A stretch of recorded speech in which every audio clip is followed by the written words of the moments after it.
नमस्कार मित्रों, हमारे चैनल भक्ति का सागर में आप सभी का स्वागत है।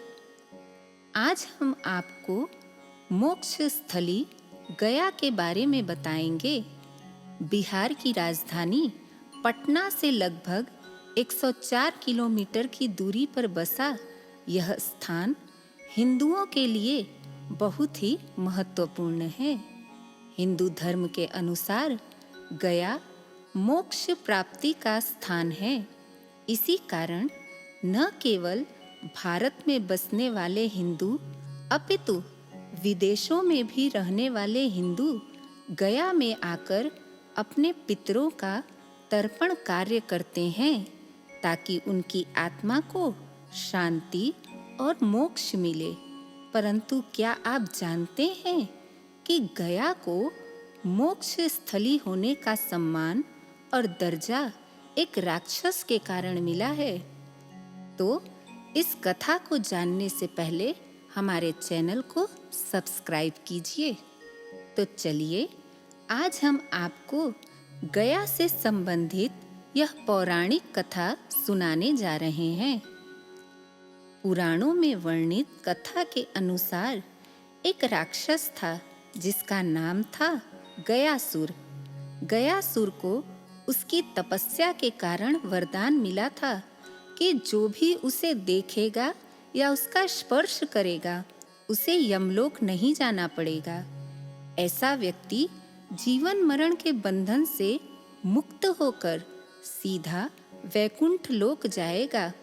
गयासुर को प्राप्त इस वरदान के कारण यमलोक सूना होने लगा। इससे परेशान होकर यमराज ने त्रिदेवों से कहा कि गयासुर के कारण पापी व्यक्ति भी वैकुंठ जाने लगे हैं, इसका कोई उपाय कीजिए।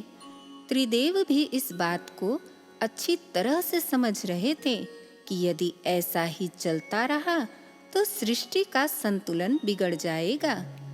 तब ब्रह्मा जी ने गयासुर से कहा कि तुम परम पवित्र हो, अतः देवताओं की इच्छा है कि वे तुम्हारी पीठ पर यज्ञ करें।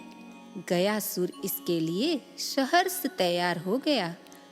गयासुर के पीठ पर सभी देवता और भगवान विष्णु अपनी गदा सहित विराजमान हो गए। गयासुर के शरीर को स्थिर करने के लिए उसकी पीठ पर एक बड़ी सी शिला भी रखी गई, जो अब प्रेत शिला कहलाती है। गयासुर के राक्षस होते हुए भी उसमें समर्पण का ऐसा भाव देखकर भगवान विष्णु ने प्रसन्न होकर उसे वरदान दिया कि अब से यह पवित्र स्थान जहाँ तुम्हारे शरीर पर यज्ञ हुआ है, गया के नाम से जाना जाएगा। यहाँ पर पिंडदान और श्राद्ध करने वाले को पुण्य और पिंडदान प्राप्त करने वाले को मुक्ति मिल जाएगी। यहाँ तर्पण के पश्चात आत्मा को भटकना नहीं पड़ेगा। धार्मिक दृष्टि से गया न सिर्फ हिंदुओं के लिए बल्कि बौद्ध धर्म के अनुयायियों के लिए भी आस्था का केंद्र है। माना जाता है कि महात्मा बुद्ध को गया में ही ज्ञान प्राप्त हुआ था।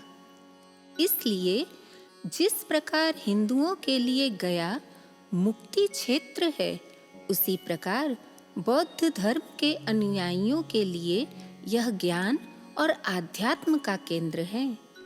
तो मित्रों, आपको यह जानकारी कैसी लगी, हमें कमेंट करके अवश्य बताइएगा।